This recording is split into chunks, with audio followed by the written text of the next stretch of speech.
Ladies and gentlemen, we're here. I'm part of the Kliq, isn't everybody?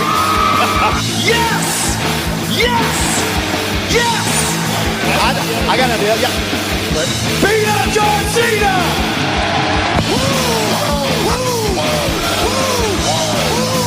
Give me a hell yeah! Oh, a little bit of the bubbly. Too sweet!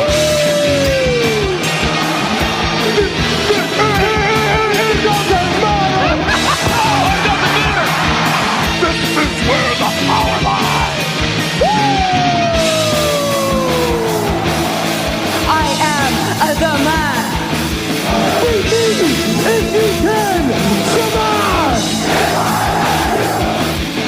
It's showtime, folks! The following episode is scheduled for one fall, and it is for your listening pleasure. This is In The Kliq. What's up, everybody? Baby Huey here, and joining me once again is my good brother from the Bulletcast. It's Philip. How's it going, man? Huey, it's Saturday night. Saturday night. I was gonna say, do you even know that song? Once again, born in '96. I'm sorry. Damn it! I gotta check myself. Sometimes with these pop culture references, I'm that guy. I'm that old guy now. It's okay. Hey, I'm the old guy. Apparently, my cousin called me old. I'm like, how old? She was like, were phones even around? I'm like, how old do you think I am? Phones were they around? Bro, how old do you really think I am? Like, why would you even say that to me? That's funny. But I'm doing all right, man. You know, I'm here to entertain the masses with my my thoughts about the world of professional wrestling. It hurts because I'm not the champion right now.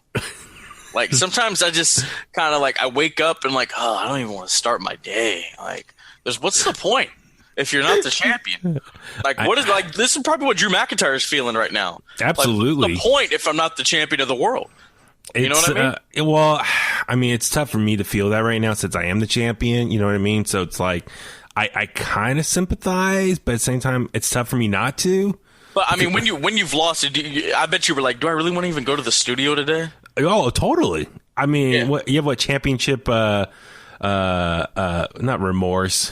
Championship. Like you're grieving. Yeah, you miss it. Yeah, totally. I get what you're I know saying. you physically haven't been with it yet, but like it's like even like it just sits here in my room, and I'm just like, I kind of cover it up sometimes. Actually, perfect segue right there. I think I should be okay to see you in the very near future, and everyone out there, all the Kliqsters out there, because today was step one of me getting back to normal process. I got my first vaccine shot right here, baby. I See it? I got mine on Tuesday, as Vince McMahon said about the NWO. I need to inject a lethal dose of it. It's not poison, but you know. But speaking of vaccines, I have a story for you. So you know, I'm a hefty boy, and this this Preach it dude to the choir. This dude, he was a heftier man, and he was about I want to say about like 6'1". He was a hefty boy, and he was being a little bitch. Uh-oh. Just straight This up. the guy giving you the shot? No, this is the dude taking a shot. Like, he was holding up the line. He was like, okay. All right, just do it. And they were like, sir, we have people waiting. We kind of have to do this right now.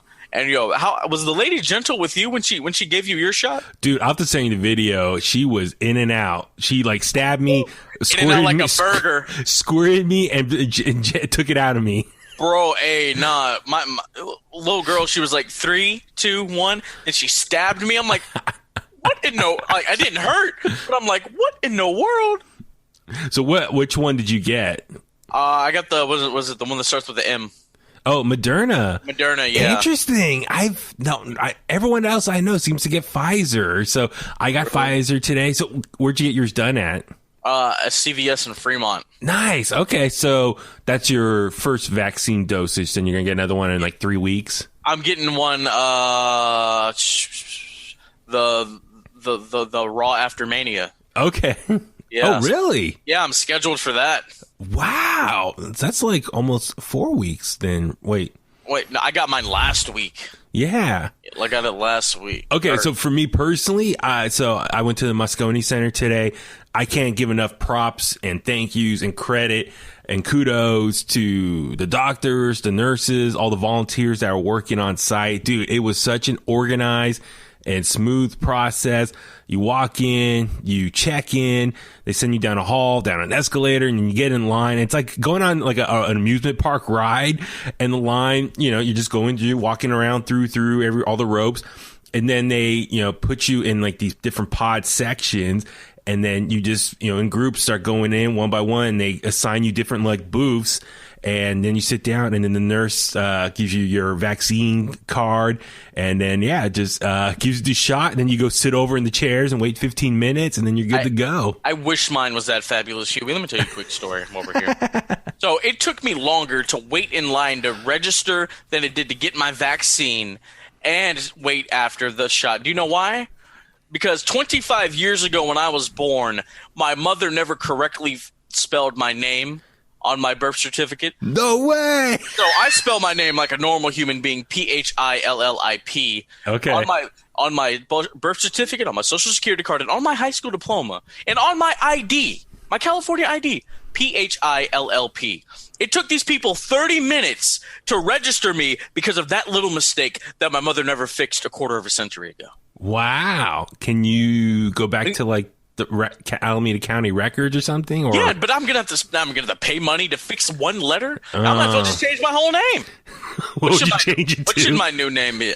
It might be. I might change my name to Moderna. Moderna, the microphone messiah. I was going to say, whatever your wrestling name could be, that should be your... Hit us up at In The Kliq on Facebook, Twitter, Instagram, intthekliq@gmail.com, which should be Philip's new name. And he can use it in wrestling, broadcasting, all that good stuff. Something. I'll form a tag team with who's free right now. Me and Art. I don't know. Me and Art Truth. We could be the Ebony Blondes. We can just dye our hair blonde. Dude, let me be Stunning Steve real quick. Let me be Stunning Steve with the camera real quick. That would be awesome. But no, man, seriously, mine was so smooth. Like literally, my appointment was at 10:15, but I got there a few minutes early. They let me just go right in. I think I spent more time in line and waiting. Let's see. No, waiting. I was probably in and out total, probably in like less than 30 minutes, if that.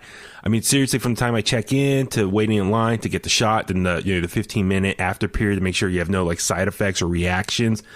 I was boom in and out, got my selfie with the Fauci cardboard cutout there, the Dr. Fauci cardboard cutout. My brother said, there's a new thing now. I guess everyone's calling it when you get your shot now. It's called like a Fauci ouchie.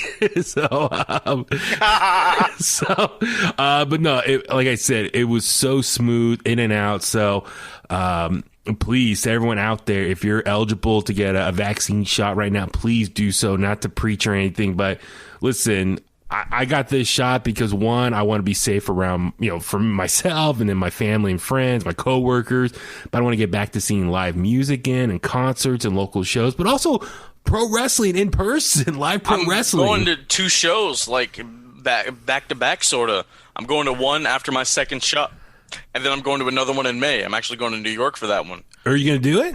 Yeah. Awesome. Yeah, man. But like I'm ready to get back to it. Obviously, I'm still gonna wear a mask and whatnot, but I'm ready. I'm going to Ugwa in April. He's running his show. Oh, where at? Or has that been announced yet? Or it was supposed to be in his backyard. Okay. Yeah. Like the last one. His neighbors were being a bunch of bitches. Oh no. So he had to. He's working on a venue. I think he found one. Okay. Then I'm going for GSW. The lead commentator has to make an appearance. Probably get put through a table or something. Nice. So anyway, before I forget, so my appointment was today, and then my next one's in 3 weeks. My second shot, and he said Saturday, April 10th. I was like, oh, perfect. Easy to remember. Night 1 of WrestleMania. So that's how I'm going to remember it. So good way to start the day or for WrestleMania weekend. Have my second shot.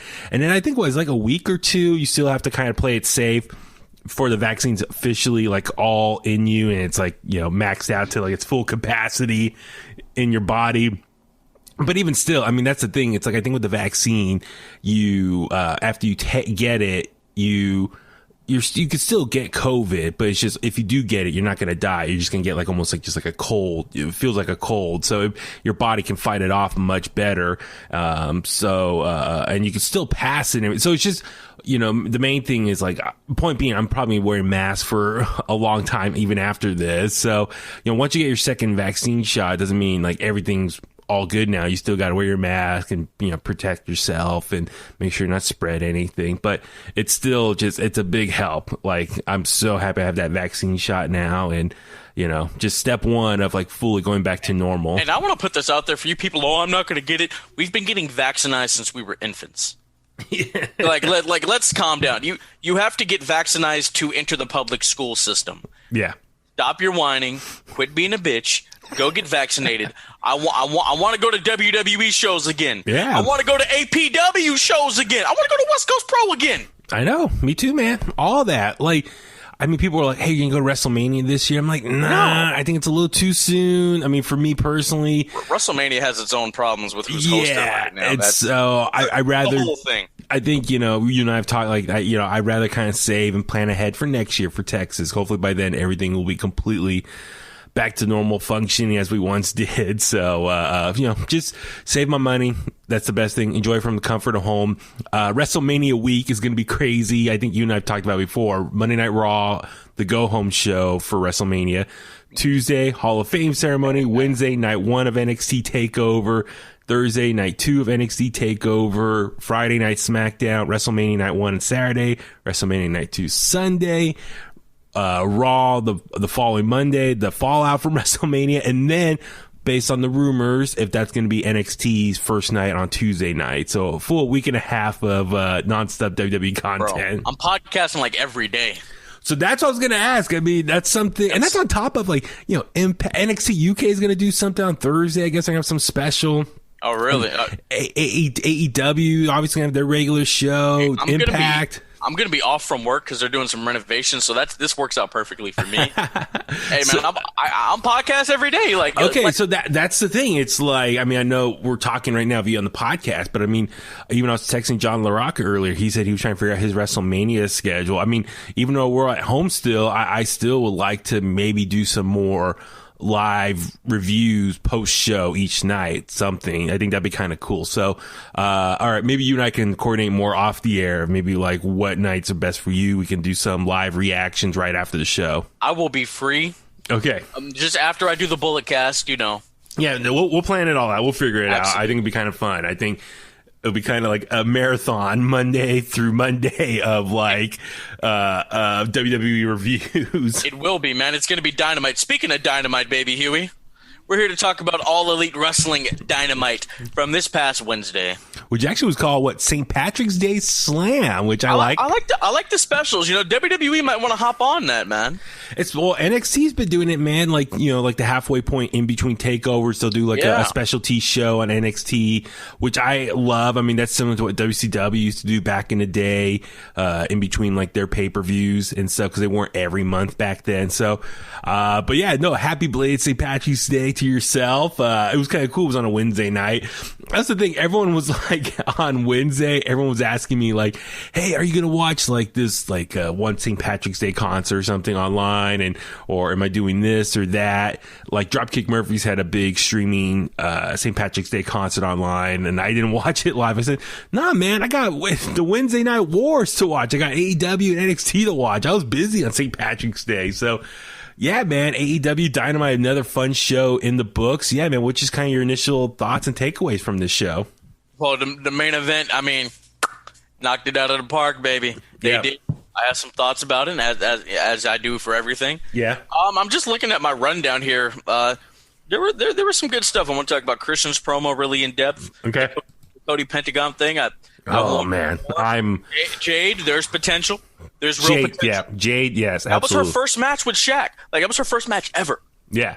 And this was her first match by herself. Yeah. So there's some stuff there. Okay. We got to talk about the new pinnacle of this business. I'm excited. Let's just get it, man. Let's do it. Okay, cool. All right, so let's jump into it. So to kick off the show, it was Penta El Zero Miedo taking on Cody Rhodes.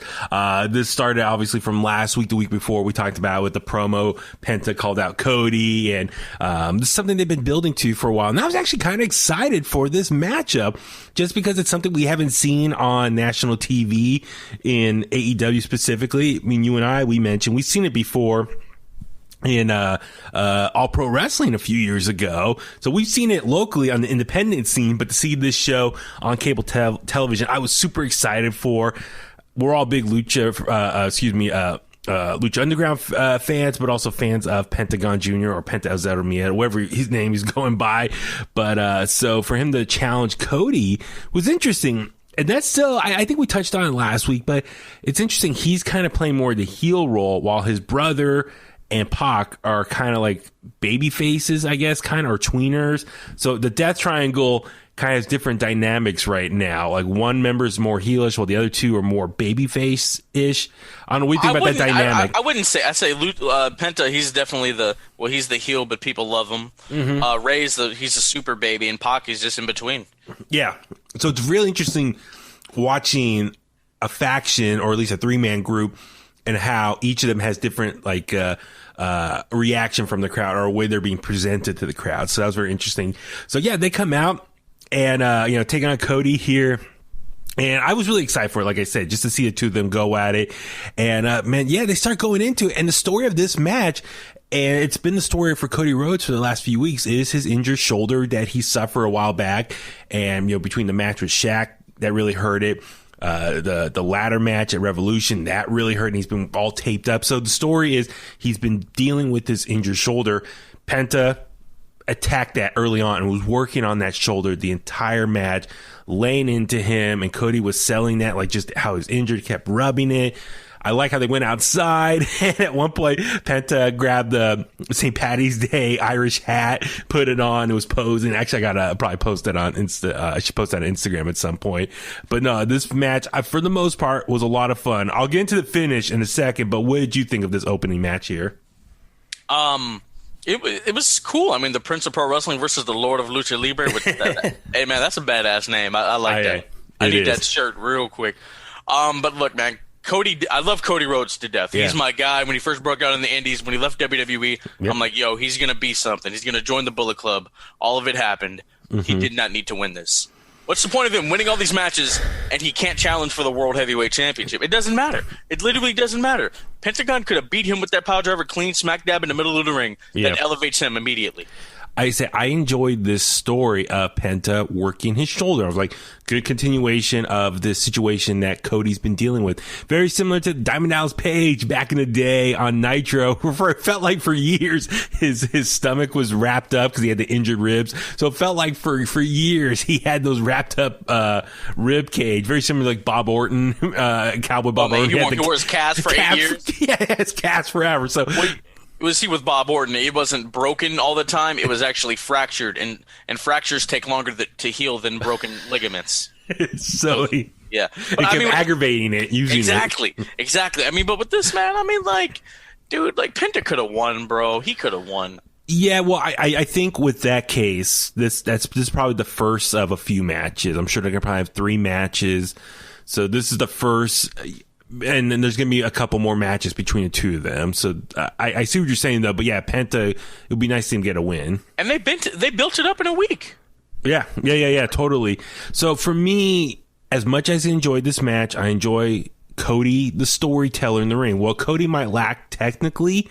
He makes up in storytelling, the emotions, all that stuff. But with that being said, this finish, I was furious. I was... listen, I try to analyze these matches as far as look at the bright side. I try to be optimistic. I try to, when I watch these matches, there's some people out there who like super analyze every move, every hit. And I'm like, whoa, I was like, how do you actually enjoy the match when you're like analyzing every little single thing? For me, I try to just enjoy the ride. And then once the finish happens, okay, process it. What are my big takeaways, the big spots that I enjoy and whatnot? So with that being said, I enjoyed the story of him working the shoulder. With that being said, here comes the finish. Pentagon, does his arm breaker finish that we've seen him do for years. And remember Lucha Underground? That was like a big thing. Like he injured so many people's like shoulders, broken arms. That was like Orton's punt, like he would grab the arm, they'd be like, oh, he'd rip it, they'd be like, oh! Yeah, it was a big thing. Like when he was like setting it, and everyone's like, no, don't do it. Because they knew if he did it, executed that move, people's careers were in jeopardy. It was a big deal. Did they... Not to cut you, I'm sorry to cut you off, but did they even sell it really on commentary? Like I don't remember. And that's the thing too. I wish commentary would play up that finisher, that arm breaker. He's known for that. I need Jim Ross to be like, "You son of a bitch!" Like I need him to be like JR from back in the day a little bit when stuff like that happens. Yeah. Let me just double check. Do they have a specific name for it? It's just like Pete Dunne and like Shayna Baszler do like the ligament joint breaking stuff like that. Wow. So even on AEW's website, they say Cody slammed the outside of Penta Azero Miedo's knee into the steel ring post. That was a good spot there. Cody applied the figure 4 leg lock, but Penta managed to grab the bottom rope, forcing the ref break. Cody attempted to apply the figure 4 again, but Penta countered and snapped Cody's arm back. As Penta was showboating, Cody rolled him up for the victory. And so that's my thing. This move, for anyone who's been following Penta long enough, and granted, not every AEW fan probably has followed Penta's career, but when he does that arm breaker, that's a big deal, like I just said. And so when he does the arm breaker on the same that's attached to the same shoulder that Penta was working on all match, that Cody's been dealing with injury with it for weeks now, Penta does this devastating arm breaker move. And sure, he stands up and does a quick little showboat, but Cody no-sold it, quickly rolled him up for the victory. I was like so blown away. I was like, listen, a couple weeks ago we were joking how Shaq powerbombed Cody and Cody jumped back up. I was just about to think that Cody's been no-sell Jones lately. And that's what's frustrating to me. It's like, come on, Cody, as great of a storyteller you are, you know better. You know what it reminds me of? Yes. When Warrior no-sells the pedigree at Mania 12. To Triple H. But I mean, I was like, come on, man. Come on, Cody. Like, okay, if you're going to get the victory, that's one thing. But at least, sell the beating that Penta was giving you all match long. And Penta lays in this devastating arm breaker to your injured shoulder. You no-sold it, rolled him up for the victory. And then sure, Penta started beating him up a little bit afterwards to get some heat back. But it was just so ridiculous. I was like pissed off because I was like, come on, this makes Penta not look good. Well, yeah, when things like that happen, like remember when Darby beat Brian Cage and he barely got by? Yeah. Stuff like that. When you're attacking ligaments like that viciously, you win, but you barely get by him. And so, Pento's beating up Cody, and then the Nightmare family comes out to make the save. QT Marshall was extremely late coming out there. As he's walking down the ramp, Penta is walking up the ramp. And then QT just lets him walk by. And then the story was like, he was like, what? You guys okay? What? You're all right? You're all right? And then, QT Marshall finally made the way to his ring. They asked him why it took so long. QT, we're not buying his excuses. And so anyway, I don't know. I think I said last week, I don't really know why they're giving QT Marshall like a major storyline on their main show. No offense to QT Marshall, but he's not one of the main draws of AEW right now. Yeah, no, Brandon said the same thing on the show this week. Like, okay. I'm sorry. He just kind of doesn't care. You know what I mean? Yeah, like, no offense to QT Marshall, but I respect that he's, runs the school, the Nightmare School, wrestling school that him and Cody, have up in Georgia. But I mean, of all like you said, AEW's roster is so stacked now. Over the last 2 years, they've acquired so many talented performers, and there's a lot of them not getting a lot of screen time right now. I mean, here we are. We're saying this. We've been saying this about for WWE for years. AEW now has the same problem. There's so many talented people, and we see most of them maybe get the opportunities on Dark and now Elevation. But why is QT Marshall getting a major storyline on Dynamite right now? No one cares about him. unless this is going to lead to Cody versus QT Marshall, no one wants to see that. The only one was Lee Johnson, right? That's the only one that makes sense for a feud for QT Marshall. But at best, that's Where's he dark. at? Where was he? So, if anything, Johnson should be the one mostly mad at QT because he's the one that got screwed over by him. So, if anything, that's the feud to put over Lee Johnson. Okay, but yeah, at best, that's a dark rivalry, a feud there. No one, you should not be putting that on Dynamite. You know what? The only way they can really build it up, have QT just have matches on Dynamite and let him. I'm sure he's a good worker. Yeah, let him work. Like let him work. But I'm just saying, like, QT Marshall, like you said, who cares that he's turning back a Nightmare Family? He's not a big enough character that we care that he's being an a-hole to the group right now. And I get it. He's probably pissed because Lee Johnson didn't thank him when Lee Johnson had a big victory a while back. And remember, wasn't the bunny seducing him and stealing all his money? So he has, like, all these little instances over the last year that he's probably pissed that the Nightmare Family didn't support him. But nonetheless, this is ridiculous. Of all guys to have this type of storyline with QT Marshall, it's like, who cares? So anyway, we'll go on with that. But I mean, who knows what they're going to do with this? And hopefully they'll get it over with pretty soon. But next up, we see Alex Marvez backstage interviewing the Young Bucks. I really enjoyed this interview because Don Callis interrupts them and just lays into them and just pretty much calls them out and says, you're not the same Young Bucks that I saw in New Japan. And really just, I think, lit a fire under their ass. What'd you think? I'm glad somebody said it. I'm glad because, hey, man, like when AEW first started, like it was hot. It was hot. Yeah. I was there for the first show. It was hot. Yeah. It was doing some good stuff. Then it just kind of dialed down to, COVID hit. So we know we can blame the majority of it on that. But hey, man, where them Young Bucks from being the Elite like three or 4 years ago? Those fiery Young Bucks. Where are those guys at? I like those guys. And that's the thing. That's a good, I think, open-ended discussion to have as far as when AEW started, a lot of people assumed the Elite were going to be the ones dominating and win all the titles right out of the gate. When in fact, they didn't. They put over other people first. I think as a way, because they knew people would probably criticize them like, you couldn't make it in WWE or whatever, so you got to start your own company and just make your own belts and make yourself champions. They were going to get the Jeff Jarrett TNA comparison. Exactly. By the way, Eric Bischoff talked about that on the new interview with Chris Van Vliet. Yeah, I listened to that. Go check that out. Yeah, no, really cool, interesting.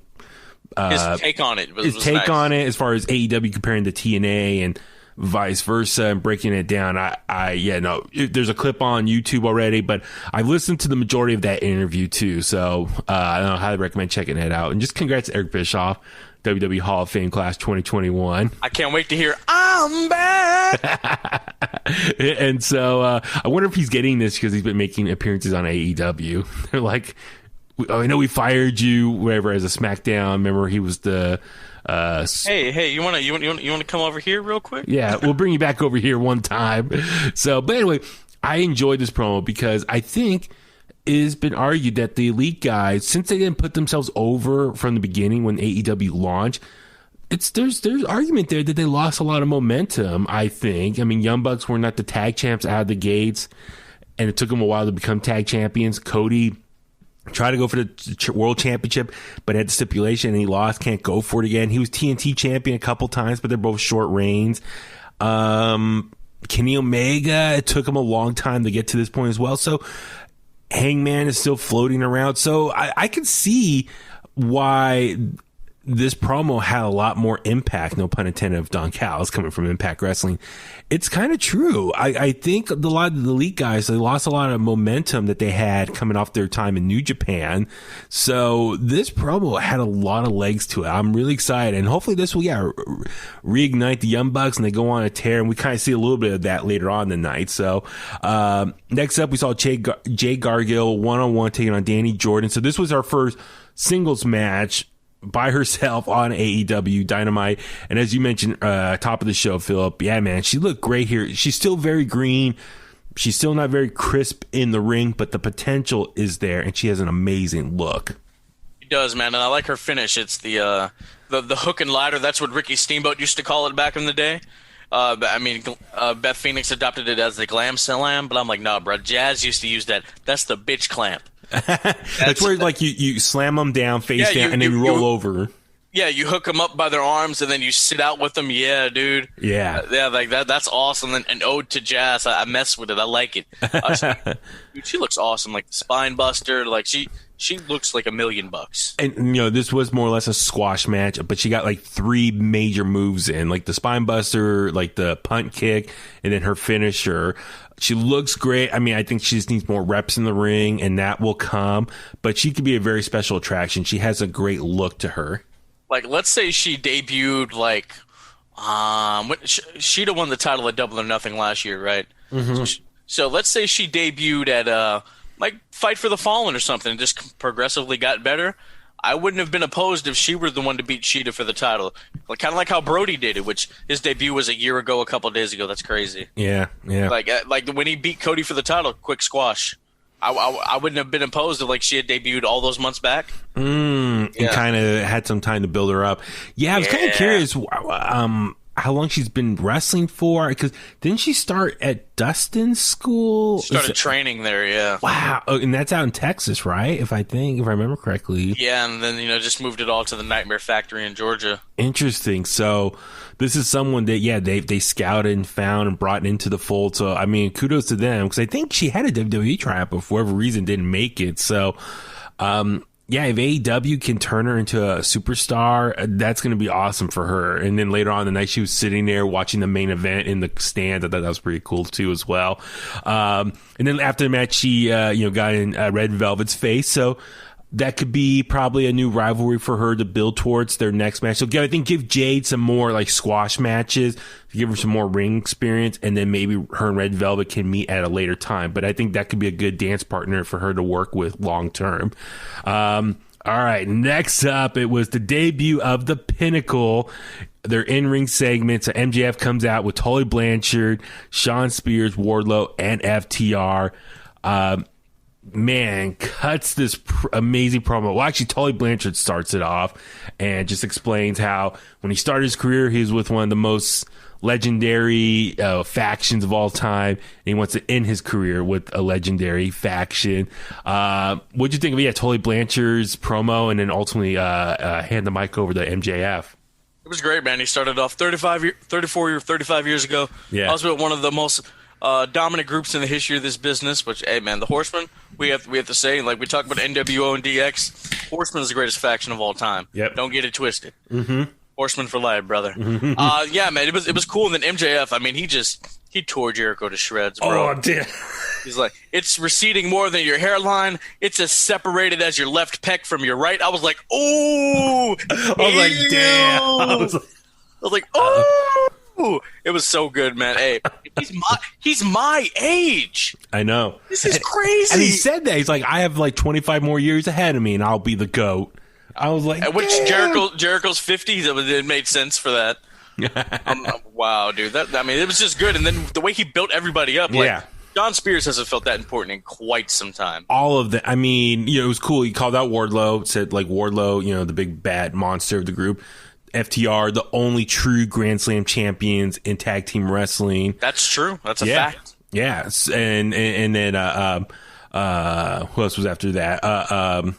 Shawn Spears. Shawn Spears. Yeah. Wait, no, he went Wardlow, Shawn Spears, and then FTR. Yeah. So Shawn Spears said he's always been like a perfect 10, but you guys are going to know more of that. So I just really like how he elevated all of them and really just sold how great they all are individually. And I think it was Dax, one of the guys in FTR, tweeted out a video, and it was sliced up interviews that all of them did and promos over the last like 6 months, and all of them referenced the Pinnacle. And so MJF says, we are the Pinnacle of AEW. And so that's officially announcing their name of this faction as the Pinnacle. I like how you mentioned that, because when MJF did that first State of the Union address or industry address, Dax Harwood, he put on Twitter, this is what it's all about. This is the pinnacle of professional wrestling. So it's been leading up to it, man.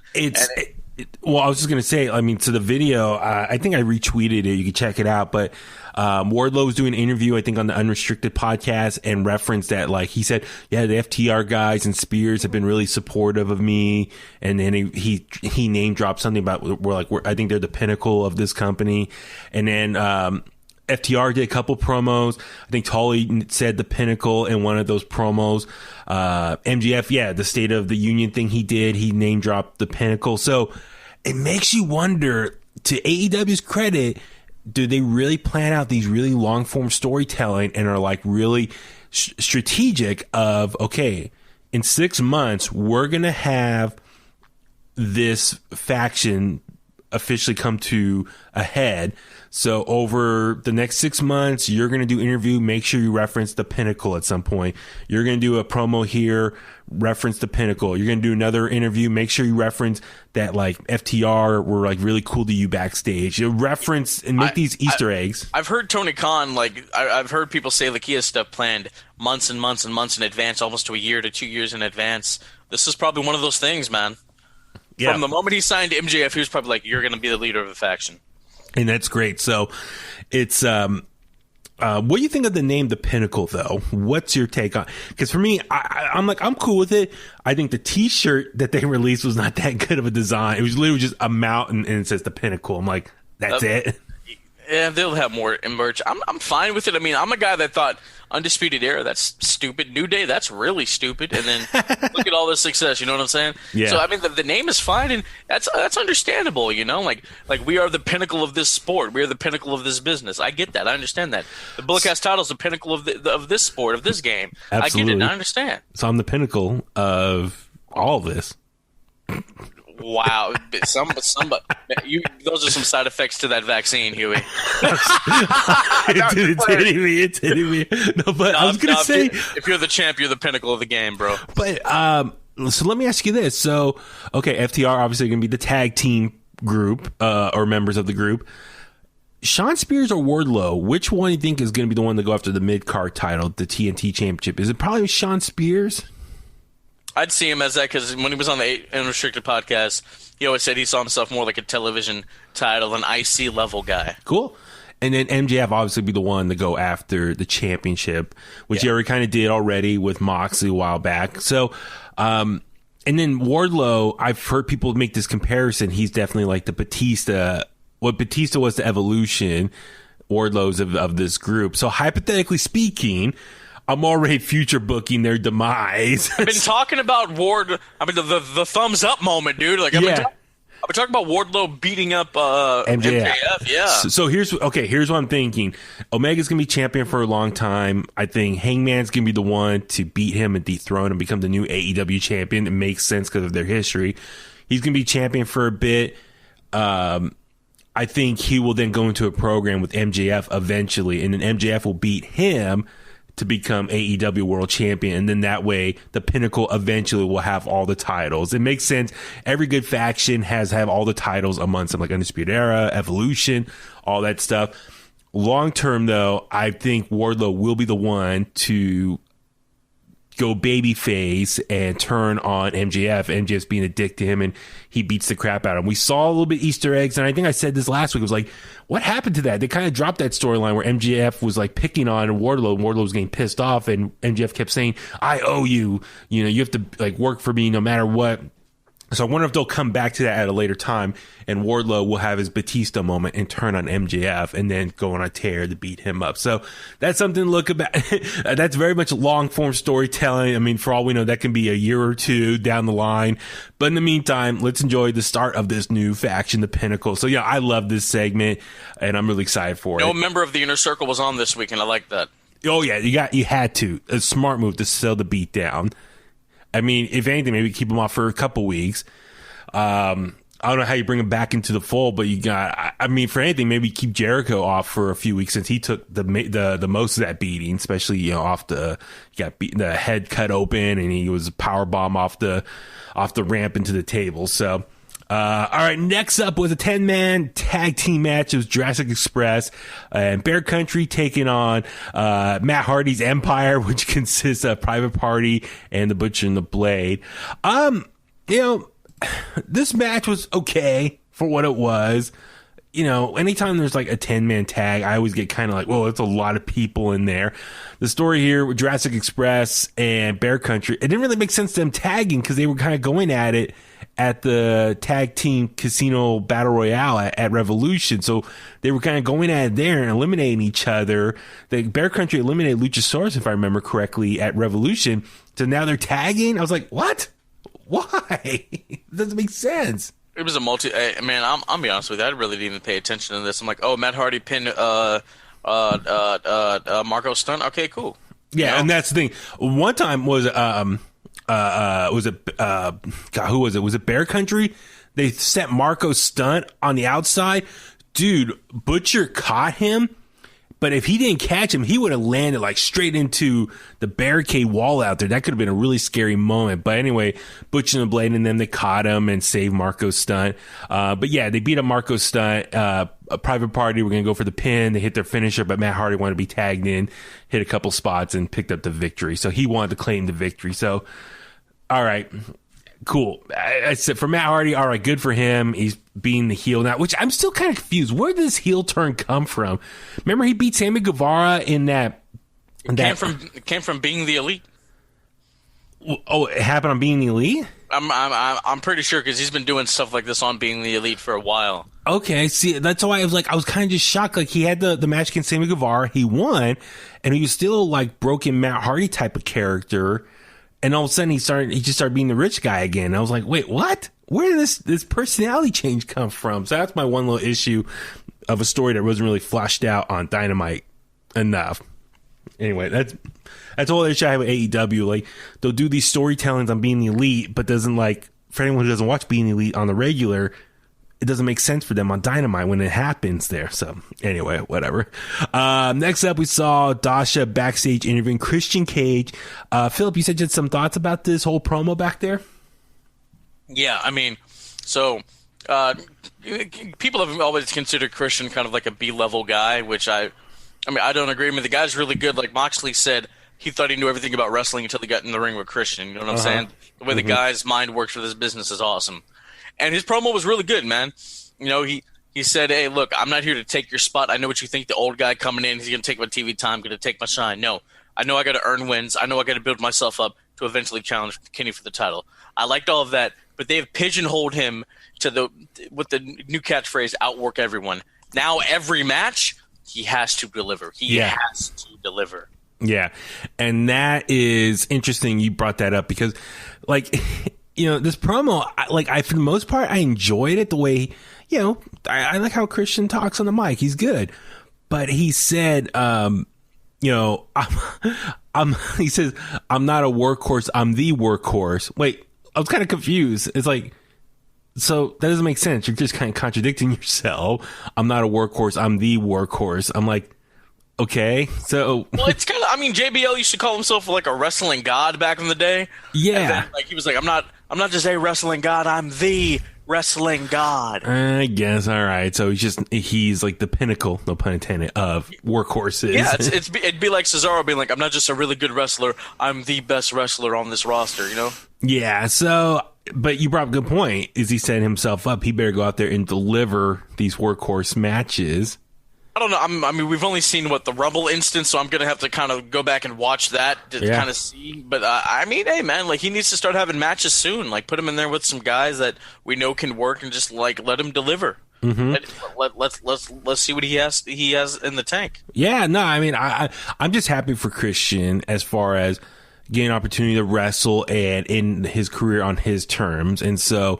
If anything, him signing with AEW gives him an opportunity. More power to him. I'm happy for him.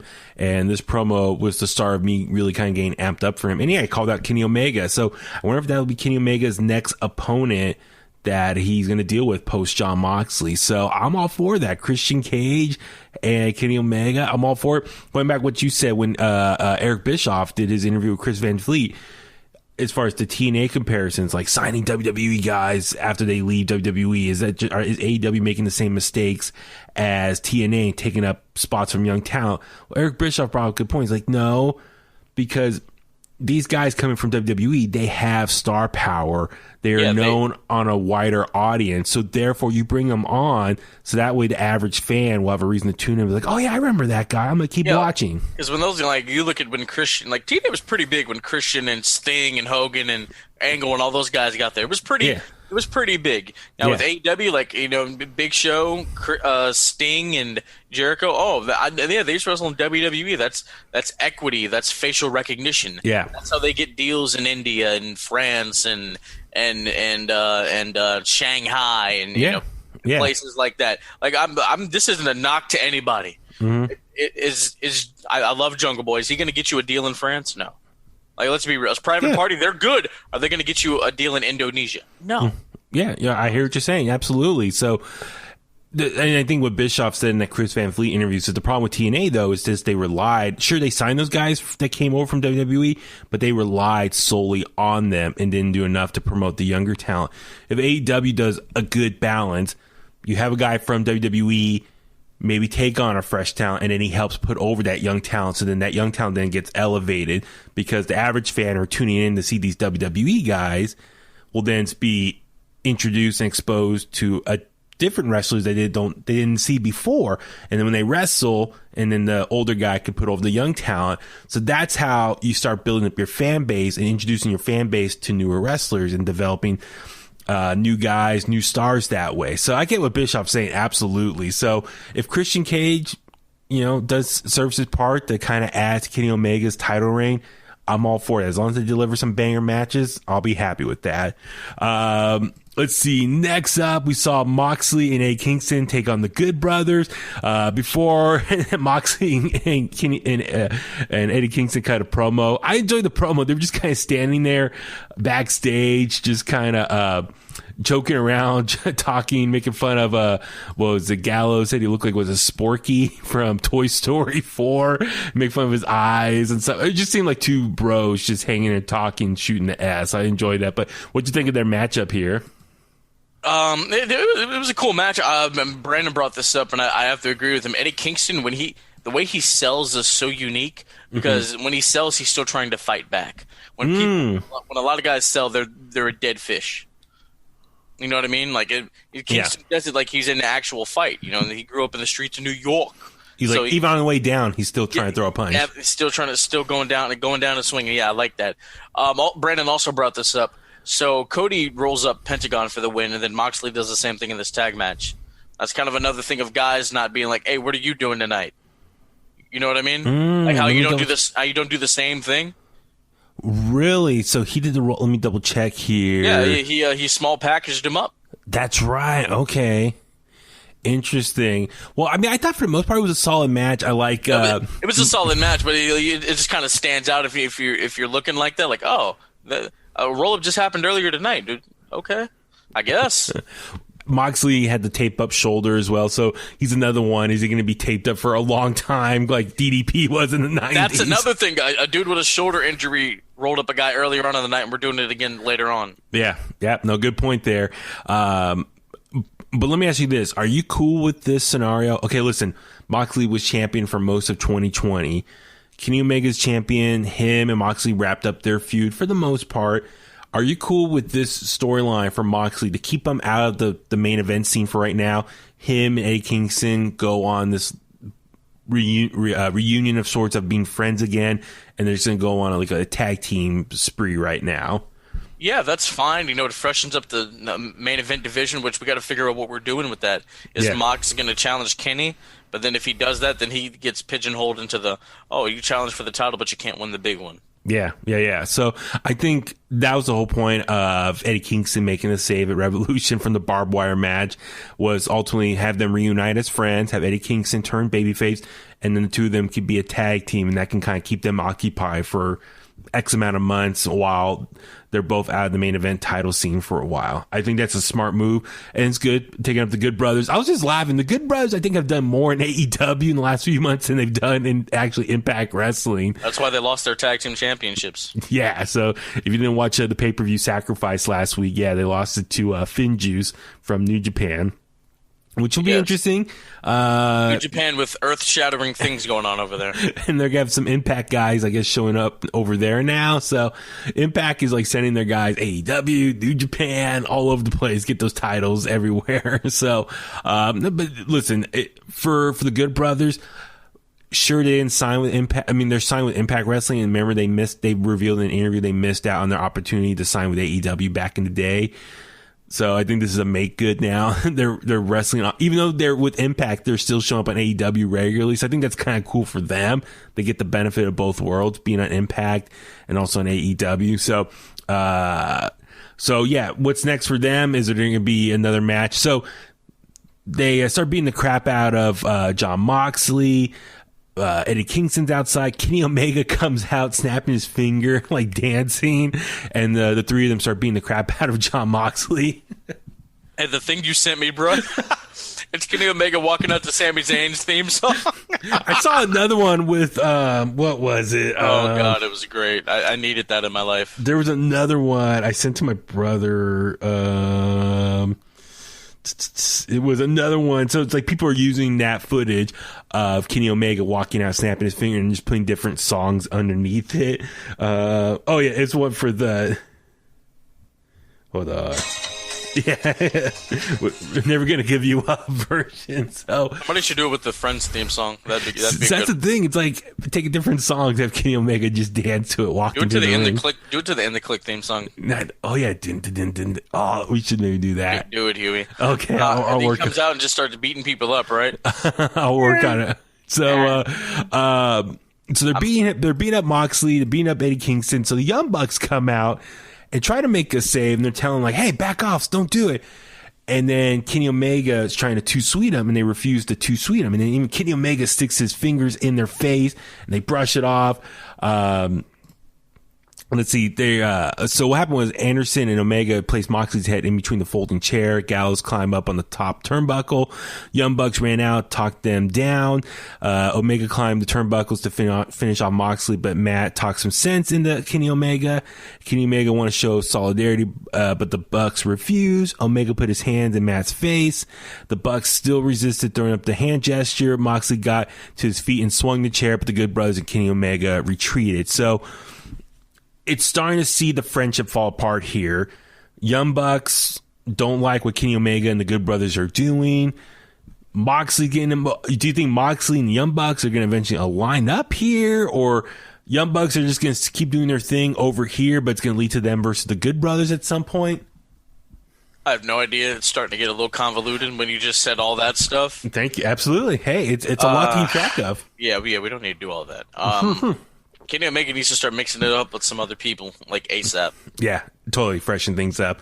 All right, so another segment here that I was a little confused by, speaking of convoluted, Tony Schiavone once again doing an interview with Sting, and then he also invited Darby Allin out. What's up, Philip? Do they have to be on TV together all the time now? Just because they paint their faces? Like, that's idiotic. That doesn't make any sense. Do you see me hanging out with The Fiend? He has a beard. I have a beard. We're just hanging out together all the time. No, who gives a damn? With the promo, like, let's get into it real quick. Okay. I did like Darby Allin saying, Dark Order, if you want the title back in your little clique, one of you needs to come get me. So we're gonna get Johnny Hungry versus Darby. That's gonna be a good one. But you brought up a good point. That was the thing. So, Darby grabs the microphone and starts cutting this promo about, listen, I know I've been champion since December. I've only defended the title 3 times. I've been dealing with Team Taz. November. Oh, November. Excuse me. Since November, I've only defended the title 3 times in that time span. And the crowd's like, yeah, cheering. He's like, no, that's the joke. I mean, that's ridiculous. I should be defending a lot more. So I plan to be a fighting champion, defending this belt on a regular basis. But the thing that sucks is, why is he cutting this promo? When Tony Schiavone started interviewing him, he said he was asking about what happened last week with the matchup with Scorpio Sky, and Scorpio Sky beat him up. So Schiavone had a direct question to Darby Allin, but Darby just completely ignored it and went off this whole tangent about, hey, I'm sorry I haven't defended the title that much. I've been dealing with Team Taz, but I'm going to be a fighting champion, and I challenged the Dark Order. It's like, what? Dude, you're avoiding the question. Come on. Well, with him doing that, he thinks Scorpio Sky is a joke, and he just kind of null-sold him, which that doesn't make Scorpio Sky look very good at all. Exactly. And the thing also, he said he wants to be a fighting champion like the greatest TNT champion.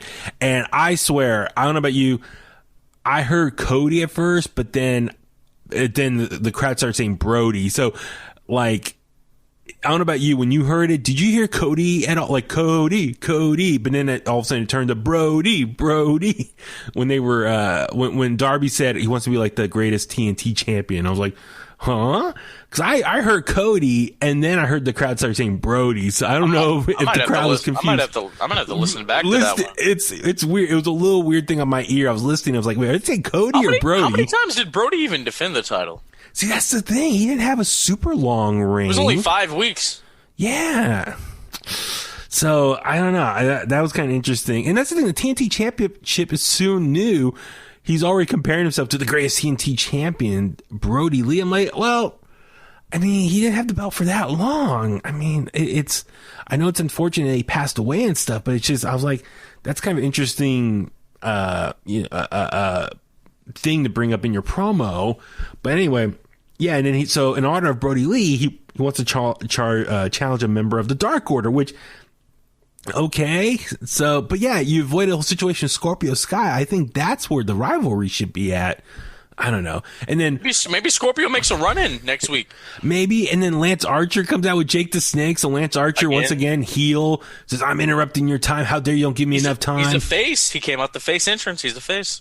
So, that's the thing. That's what I'm confused by. So he interrupts. He's pissed off he's not getting TV time. Jake the Snake calls Darby Allin a weenie. Go get his bud. Darby was breaking and turned away because you can tell he's trying to not laugh. So I was like, okay, they interrupted this. And then Team Taz interrupts. Brian Cage grabs the microphone and puts over Sting and says he's an icon still. And the rest of Team Taz is like, what are you saying that? And then Brian Cage walks off and Team Taz is like upset that he, made this babyface promo. So I don't know, man. There was so much happening in this segment. So here we go. First of all, with Darby, not all baby faces have a title. We don't always have to be a fighting champion. An open challenge. I'm so sick of open challenges. I'm going to take on any and everybody. We don't have to do that. To me, it's lazy bookings. Like, if you can't come up with a storyline, then you're just going to wrestle random people. Like honestly, let's say the Bullet Cast title is a title that is involved in an athletic competition. Let's say I'm the champion and I beat Baby Huey.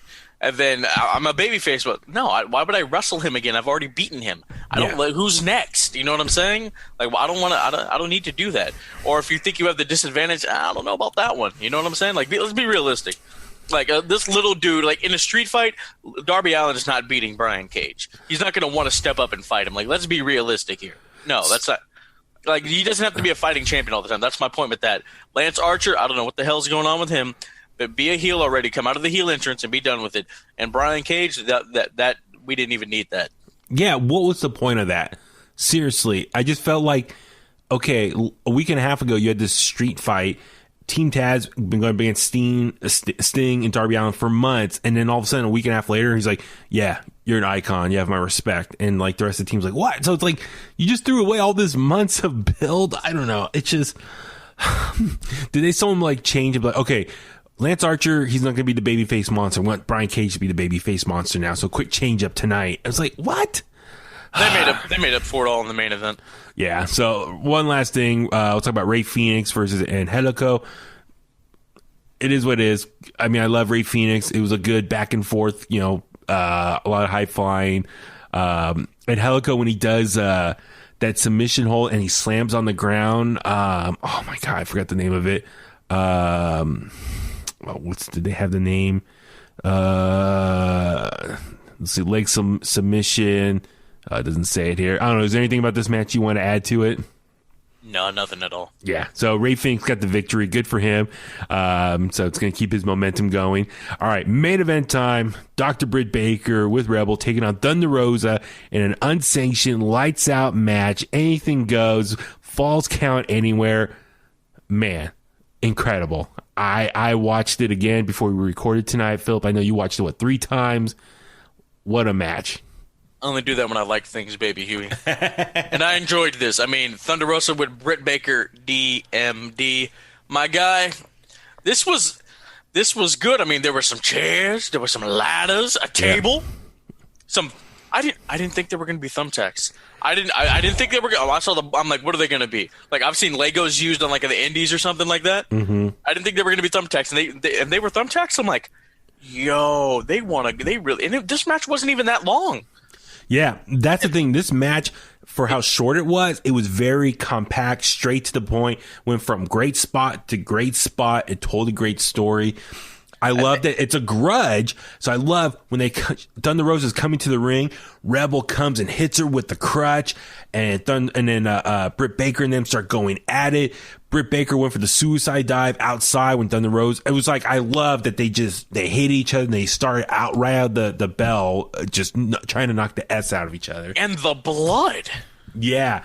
So Thunder Rosa got busted open first. She got stomped on the steel. Hey, red equals green, man. Red equals green. So that's the thing is, so Thunder Rosa got stomped on the outside by Britt Baker on the steel steps. And so she got busted open. And then they go around. I like how they were going on the outside, taking on the outside, beating each other up. Britt Baker was throwing all the chairs in the ring, and then did the suplex off the top rope on Thunder Rosa onto that pile of chairs. Great spot there. Britt Baker got busted open when she was on the bottom turnbuckle sitting there. Thunder Rosa put the ladder in front of her face, and Thunder Rosa did a drop kick, smashed the ladder into her face. That busted Britt Baker open, and dude, the blood just started pouring. And listen, I mean, this match, both of them laid their bodies out there. It was we already knew Thunder Rosa was very talented and has been one of the best women wrestlers for AEW, but this was a coming out party for Britt Baker. Thunder Rosa has only been wrestling for 6.5 years. Yeah. And Britt Baker, I think about the same. Yeah. Yeah, so that's, or maybe like 5.5. That's crazy. And this is why Britt Baker was the first woman signed to this company. It's great that because wouldn't she most improved winner for the Wrestling Observer radio awards or something? I guess. But hey, man, I mean, and people criticize Britt, like, she's still kind of green. And then, like, they had that fight for the fallen, like, at Daly's place the first time they went there. Yeah. Like, she went to the wrong corner, like, she was concussed. Like, calm down. Oh, yeah. Dude, and then Britt, she's been telling people, like, be patient. This is what we've been waiting for. And we can connect with them because we get video packages about how good they are. This is a sidebar, but with the Joshi women in AEW, I can't connect. I'm being real. I can't connect with them. Yeah. I don't know anything about them. You know why I connect with Asuka and Io Shirai? I get video packages saying how badass they are. Do that for the Joshi women at AEW. That's all I'm saying. But back to this match. They delivered. This was good. It was a war. What's next? How do you top this? Because they're not done. So you have to get in a cage now or something. I don't know, man. So it's very much like, we make the comparison like Stone Cold. His big breakout moment was against Bret Hart. The blood, the crimson mask was coming down his face. Britt Baker here, very similar moment. Some great photos that are on social media. I'll try to repost some of those later. Big moment for her. When the ladder smashed in her face, so she's gushing blood, and then at one point, Rebel's trying to get involved again, and Thunder Rosa drop kicks her again on the outside, and she falls through the table. Great spot there. I'm trying to think anything else. The power bomb on the thumbtacks. Creative ass spot, dude. I mean, it was so simple, but it worked. Britt puts in the lockjaw, and Thunder Rosa just rolls in the tacks. Very smart, strategic. It's like, listen, I can't get out. My arms are tied up. All right. I can move my body and use my momentum and roll over Britt Baker and have Britt Baker fall on the thumbtacks that she just poured out, and she'll be in pain, and that opens up the submission hole and gets out of it. I love how Britt Baker got the thumbtacks, spread it out, and they build anticipation to that thumbtack spot. Like, she's going to get Thunder Rosa countered, and then nope, they countered again. Rebel, that's when she got involved and hit the table spot, and then they went back to the thumbtacks again, and then Britt Baker was going to get Thunder Rosa counter again, power bombs her on that, and then her back was covered in the thumbtacks. And dude, I mean, like, they pre-taped this the day after Live Dynamite. Yes. If the live crowd was there, they would have ate this up. I know, man. That's where they probably should have saved it. I mean, they would have ate this up. And I mean, that overhead shot, you just saw the carnage. Yeah. Rebels broken down on the table. There are chairs. There's a ladder. There's thumbtacks. There's puddles and driplets of blood a broken crutch over there in the corner, and then the Thunder driver on the outside because it was Falls Count Anywhere. Yeah. From the apron to the outside to Baker for Thunder Rosa to win. This was a star. This is a star-making performance for Britt Baker. Britt Baker is on the fast lane, pun intended, to stardom. Yeah, it's so Britt was about to powerbomb Thunder Rosa off the apron through that table on the floor, but Thunder Rosa blocked her. Thunder Rosa followed with a Fire Thunder driver through the table. Thunder Rosa covered Dr. Britt Baker on the outside for the pin for the win. As Jim Ross said, Thunder Rosa has won this amazing event. Great main event here. I mean, do yourself a favor, watch this match. I mean, I love, like I said, it was very concise, straight to the point, how short it was. It didn't overstay its welcome, but they went from spot to spot. These ladies put their bodies on the line. And I really think this shows they're going to be the foundation of the women's division moving forward. If they can use them to build off this, it's great stuff. I mean, they've been doing a better job with the women's division as of late. I think giving them the platform with that tournament, and they're starting to create some more buzz and put more effort into it. So you just got to, I think, sign some more talented female wrestlers and really start building it up. But as soon as Thunder Rosa, her NWA contract is up, AEW better offer her as much as she wants and sign her to a long-term deal. AEW needs her so much. Yeah, man. If they get her, I think they found their Bayley and Sasha. They're talented. They're the two perfect women to have this match. Like I mess with the deathmatch dentist. I mess with that. I like that. Dude, I think that's what's up. She got a T-shirt already with the bloody face. I think it was like one of the highest selling shirts on Pro Wrestling Tees. It's her second bloody T-shirt. Yeah, I know, because it was a year ago when she got her nose broken. It's just like Austin at 13. He lost, but he was in a pool of his own blood, and he was made even a bigger star. And that's the thing. Even in defeat, Britt Baker is getting a lot of great attention from this. And that's the thing. You know, Britt Baker, you brought up a good point. She got concussed. She broke her nose. She hurt her leg. So she's been getting some injuries, but she keeps fighting back. And I think that's something to show for her strength, and wants to keep, you know, doing well for AEW. So she puts her body on the line for this company. And I think that speaks volumes for her and her character. And I think she deserves all the praise and, you know, become, I hope, big things for her, you know, and I think, you know, you brought up a good point. Her and Thunder Rosa can be the Bayley and Sasha for AEW. I think they have great chemistry together. So yeah, long term, they could be some fun matches. I think this is not the last time we see them, but keep them separated for a while. You don't want to overstay your welcome, overdo it. You don't want burnout factor, but no, long term, this could be a great rivalry for AEW. So good stuff, man. All right, looking forward to next week's episode and see what they have lined up. All right, Philip, let's start wrapping things up. Where can the Kliqsters find you online? Ladies and gentlemen, you can find me on the Twitter and the Instagram, Instaham, HeeLantWine. That is Heel Antwine. The Bulletcast on Instagram, The Bulletcast on YouTube, at Bulletcast on Twitter. Please email us, Bulletcast, 2 is in the number, 2 sweet SWET at gmail.com. Sunday night, I will be doing a recap of Fastlane because we are in the fast lane to WrestleMania. It's coming up, man. I'll probably even do a little recap of NWA back at the Attack, or Back to the Attack, whatever the pay-per-view is called. I'm sure Back for the Attack. Back for the Attack. I'm sure it's going to be great.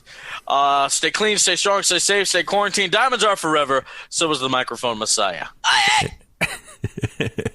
And I'm Baby Huey. Follow me on Facebook at Baby Huey Official, Twitter and Instagram at Baby Huey83. Of course, follow In The Kliq on Facebook, Twitter, Instagram, and YouTube as well at In The Kliq. InTheKliq@gmail.com. And of course, subscribe to us on your favorite podcast platform, Apple Podcasts, Spotify, Google Podcasts, Stitcher. We're all over the place. And get the merch by clicking the link in our bio on our social media handles. Please do your part to support the show. And on that note, let's go home. And that's the bottom line, because Huey said so.